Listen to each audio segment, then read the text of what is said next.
Chag Sameach, Tizkulu Shanim Rabot. In a few hours we will begin the holiday of Sukkot, which celebrates the journey of the Jewish people through the Midbar, which is unique and interesting because every other holiday on the Jewish calendar celebrates an event. Pesach celebrates Yetziat Mitzrayim, Shavuot celebrates Matan Torah, even Yom Kippurim celebrates when Borei Olam forgave the Jewish people V'chet HaEgel and said Salachti Kidvarecha. Of course, Chanukah and Purim celebrate particular events. Rosh Hashanah celebrates the coronation of Borei Olam as king. So it's interesting that Sukkot does not celebrate or commemorate a single event, but a journey, a 40-year wandering through the desert.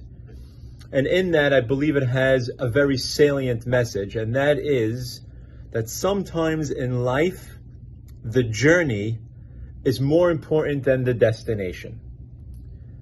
On his deathbed, Yaakov Avinu, say the Mifashim, wanted to tell his children when Mashiach would be coming. But before he was able to, he lost his Ruach HaKodesh. He lost the ability to see in the future and tell them when Mashiach would be coming. Why?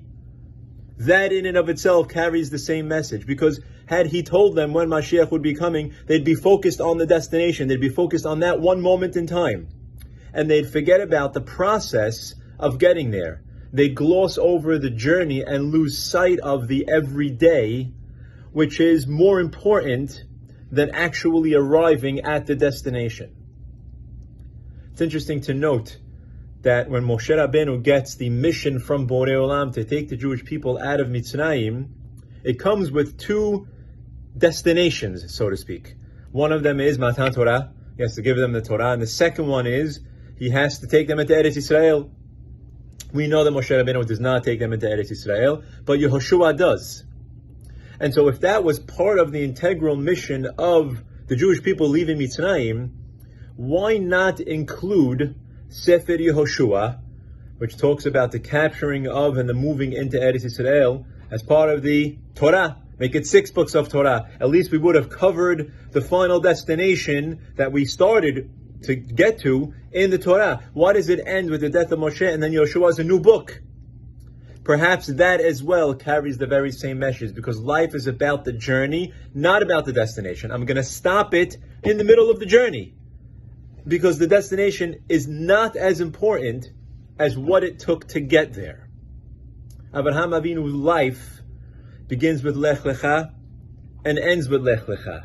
He begins with Lech Lecha Ma'artzecha, to go out and to find a new land, and he ends with Lech Lecha, to sacrifice his son Yitzchak. His life is bookended by the concept of a journey. Keep moving. Life sometimes is less about the destination and more about what it takes to get there. And I believe it's a very important message, particularly for this point in time, because we live in a world where people are more set on the product than they are on the process. They don't care about what it takes to get there. They just want to get there. Google has turned us into people who have no patience for what it takes to get to where we want to go, so long as we get there as quickly as possible. Sukkot is the complete opposite message.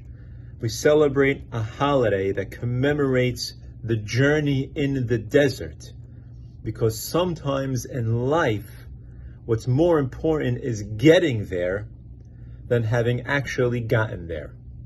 Chag Sameach. Enjoy the journey. Tizkulu Shanim Rabot.